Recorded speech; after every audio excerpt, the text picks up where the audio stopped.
पृथ्वीच्या कवचातून धातू काढण्याचा मार्ग कोणता आहे याची आपण कधी कल्पना केली आहे का?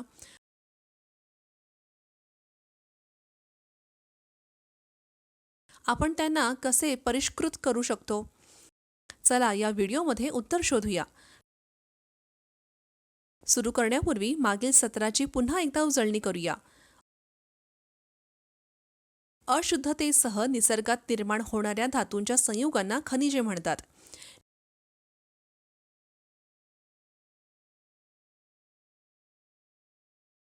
ज्या खनिजांपासून धातूला आर्थिकदृष्ट्या वेगळे केले जाऊ शकते ते आहेत धातू म्हणतात.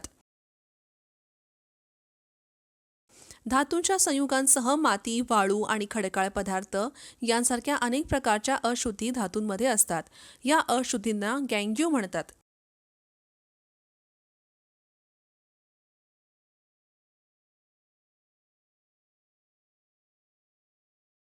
धातूपासून शुद्ध अवस्थेत धातू काढण्याची प्रक्रिया देखील धातुशास्त्राचा एक भाग आहे.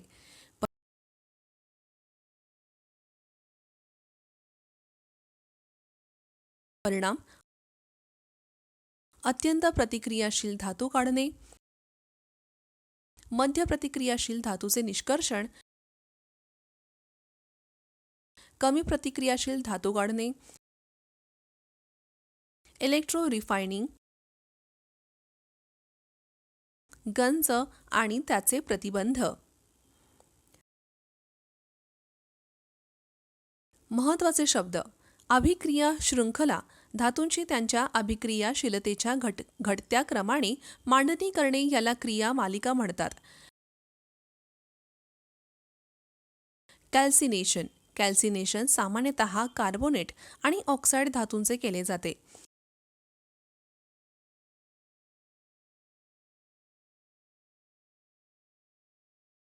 शुद्धीकरण. अशुद्ध धातूपासून शुद्ध धातू मिळवण्याच्या प्रक्रियेस धातूचे शुद्धीकरण म्हणतात.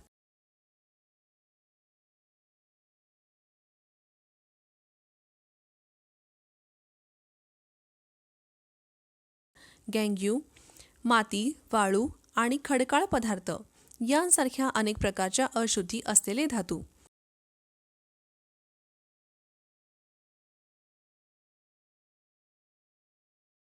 आजच्या धड्याचा संकल्पना नकाशा पाहू.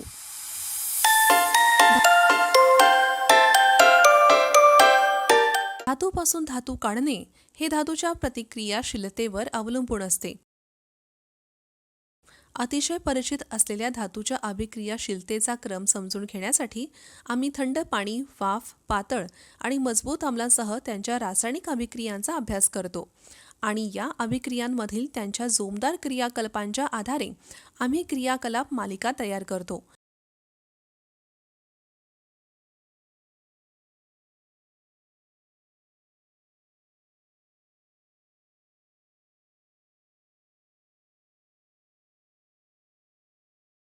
Potassium K, sodium Na, calcium Ca, magnesium Mg आणि ॲल्युमिनियम Ai यांसारखे धातू इतके प्रतिक्रियाशील आहेत की ते मुक्त स्थितीत निसर्गात आढळत नाहीत.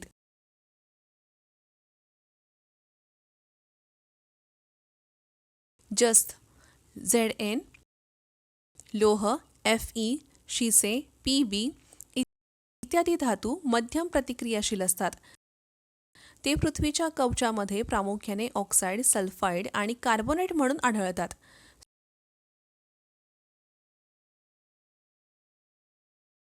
सोने Au आणि चांदी Ag सारखे धातू सर्वात कमी प्रतिक्रियाशील असतात आणि ते निसर्गात मुक्त अवस्थेत देखील आढळतात. त्यांच्या रिॲक्टिव्हिटीच्या आधारे आम्ही खालील दर्शवल्याप्रमाणे त्यांच्या रिॲक्टिव्हिटीच्या उतरत्या क्रमाने धातूची मांडणी करू शकतो. अभिक्रिया मालिकेच्या शीर्षस्थानी असलेले धातू अत्यंत प्रतिक्रियाशील असतात. त्यांची प्रतिक्रिया मालिका खाली कमी होते. उदाहरणार्थ पोटॅशियम, सोडियम, ॲल्युमिनियम हे प्रतिक्रियाशील धातू आहेत. प्रतिक्रियाशील धातूमध्ये त्यांच्या सर्वात बाहेरील शेलमध्ये इलेक्ट्रॉन गमावून केशन तयार करण्याची क्षमता मोठी असते.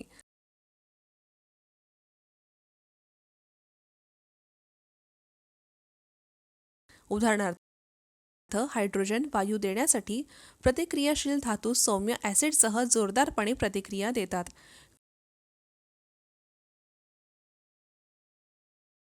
खोलीच्या तापमानावर हवेतील ऑक्सिजनसह प्रतिक्रिया देऊन उच्च प्रतिक्रियाशील धातू जळतात. त्यांचे उत्खनन इलेक्ट्रोलाइट्स घटाने करावे लागते.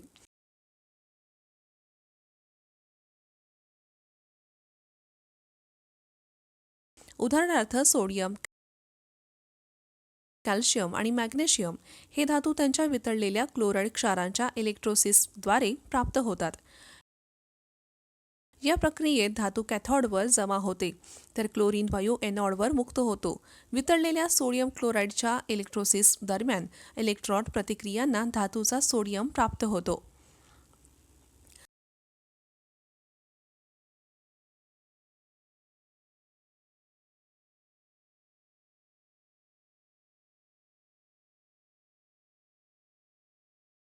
मध्यम प्रतिक्रियाशीलता असलेले धातूमध्ये लोह, जस्त, शिशे आणि तांबे यांचा समावेश होतो. या धातूंचे खनिजे प्रामुख्याने त्यांच्या सल्फाइड किंवा कार्बोनेट स्वरूपात आढळतात.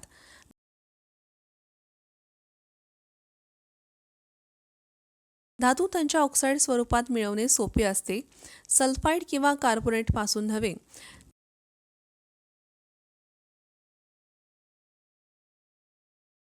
त्यामुळे सल्फाइड खनिजांना हवेतील तीव्र तापवून त्यांचे ऑक्साईडमध्ये रूपांतर केले जाते. या प्रक्रियेस भाजणी म्हणतात. कार्बोनेट खनिजांच्या मर्यादित हवेत तीव्र तापवून त्यांचे ऑक्साईडमध्ये रूपांतरण केले जाते. या प्रक्रियेस कॅल्सिनेशन म्हणतात.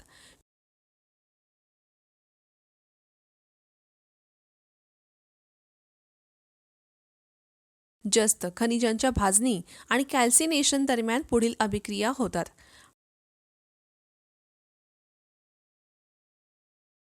मिळालेल्या जस्त ऑक्साईडचे योग्य पुनरुत्पादक जसे की कार्बन सहाय्याने जस्तात रूपांतर केले जाते. कार्बन व्यतिरिक्त सोडियम, कॅल्शियम, ॲल्युमिनियम सारखी प्रतिक्रियाशील धातू देखील धातूच्या ऑक्साईडचे धातूत रूपांतर करण्यासाठी वापरली जातात.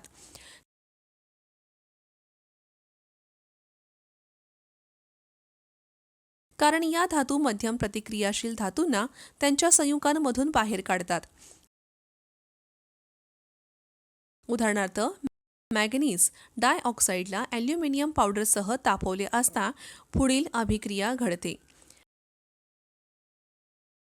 या अभिक्रियामध्ये इतकी उष्णता निर्माण होते की धातू वितळलेल्या स्थितीत मिळते. यासारखीच आणखीन एक प्रक्रिया म्हणजे थर्मिट अभिक्रिया. येथे लोह ऑक्साईड ॲल्युमिनियम बरोबर अभिक्रिया करून लोखंड आणि ॲल्युमिनियम ऑक्साईड तयार करते.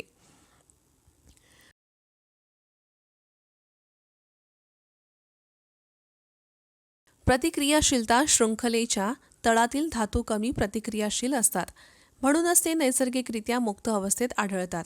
उदाहरणार्थ सोने, चांदी, प्लॅटिनम.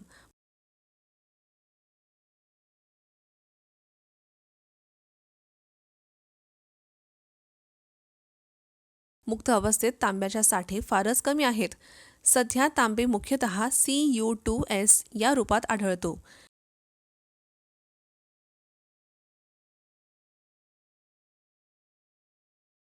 Cu2S खनिज फक्त हवेत तापवून तांबे मिळवता येतो. खनिजाच्या पुनरुत्पादनाने मिळणारी धातू साधारणतः अशुद्ध असते. यात न बदललेले खनिज, खनिजातील इतर धातू तसेच अनायनमधील अधातू मिसळलेले असतात.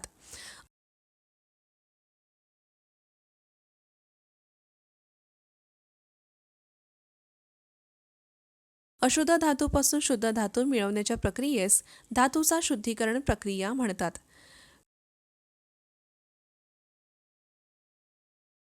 शुद्ध धातू मिळवण्याची पद्धत: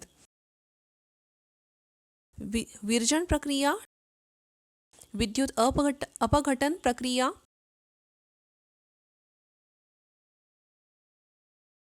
इलेक्ट्रोसिस प्रक्रिया,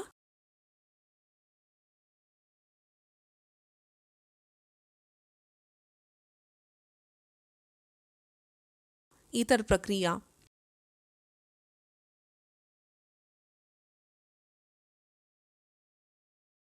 आसवन प्रक्रिया ही पद्धत कमी उष्णांक असलेल्या जस्त व पारद्यांसारख्या धातूंचे शुद्धीकरण करण्यासाठी उपयुक्त आहे, ज्यामध्ये उच्च उष्णांक असलेली अशुद्धी असतात. वितळलेल्या अवस्थेतील धातू वाफ करून तिचे शुद्ध धातूमध्ये रूपांतर केले जाते.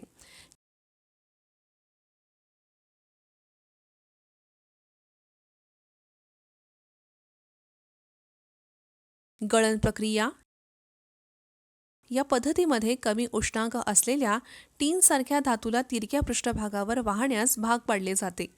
त्यामुळे जास्त उष्णांक असलेल्या अशुद्धीपासून त्याला वेगळे करता येते.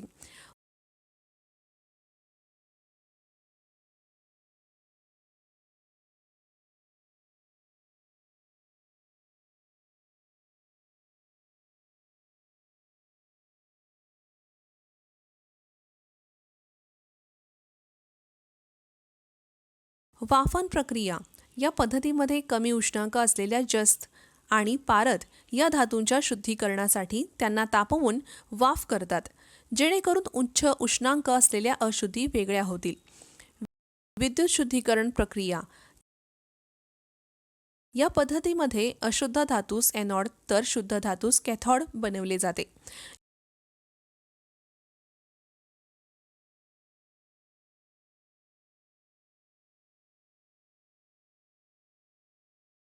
यासाठी विद्राव्य मीठ असणारा विद्युत विद्राव्य इलेक्ट्रोलाइट वापरला जातो. विद्युत प्रवाह दिल्यावर आवश्यक शुद्ध धातू कॅथोडवर साचतो, तर अशुद्ध धातू एनोड गाळ म्हणून तळाशी जमा होतो.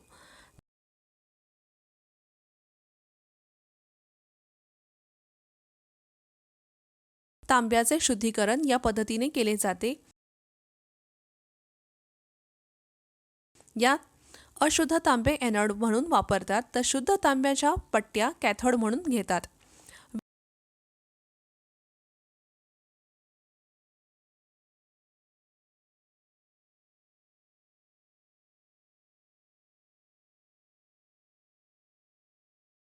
विद्युत द्रावण आम्लीय तांबे सल्फेटच्या तांब्यांचे सल्फेट द्रावण असतो.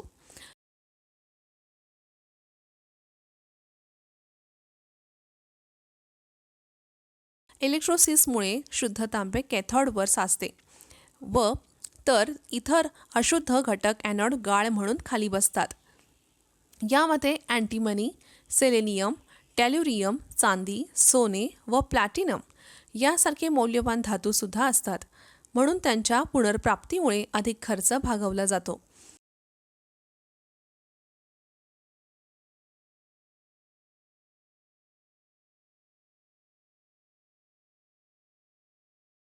याच पद्धतीने जस्ताचेही शुद्धीकरण करता येते. लोखंड गंजणे, लोखंड ऑक्साईड, चांदी काळी पडणे, चांदी सल्फाईड, तांब्यावर हिरवा थर येणे, तांबे कार्बोनेट आणि कांस्य खराब होणे हे गंजण्याची काही उदाहरणे आहेत.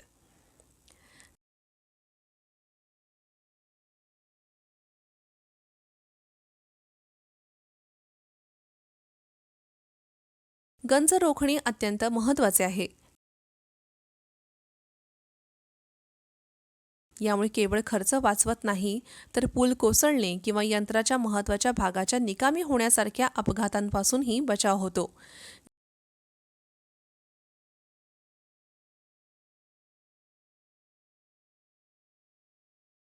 गंज टाळण्याचा सर्वात सोपा उपाय म्हणजे धातूच्या वस्तूच्या पृष्ठभागाला वातावरणाच्या संपर्कात येण्यापासून वाचवणे.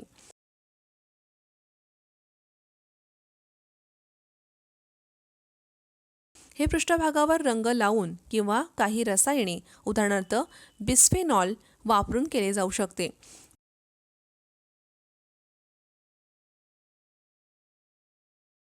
दुसरी पद्धत म्हणजे अशा धातूंच्या थराने पृष्ठभाग झाकणे, उदाहरणार्थ टीन, जस्त, जे जड न होता स्वतः वातावरणाशी प्रतिक्रिया देऊन वस्तूचे संरक्षण करतात.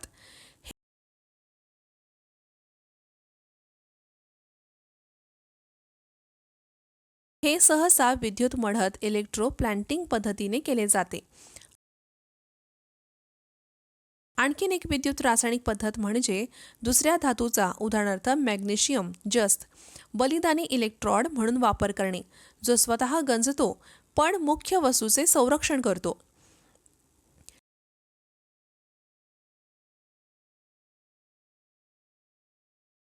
आज आपण काय शिकलो? धातू कच्च्या अवस्थेतून मिळवण्यासाठी वापरल्या जाणाऱ्या पद्धती: कॅल्सिनेशन, भाजणी, रासायनिक कमीकरण, स्वयं कमीकरण, विस्थापन पद्धत, विद्युत कमीकरण.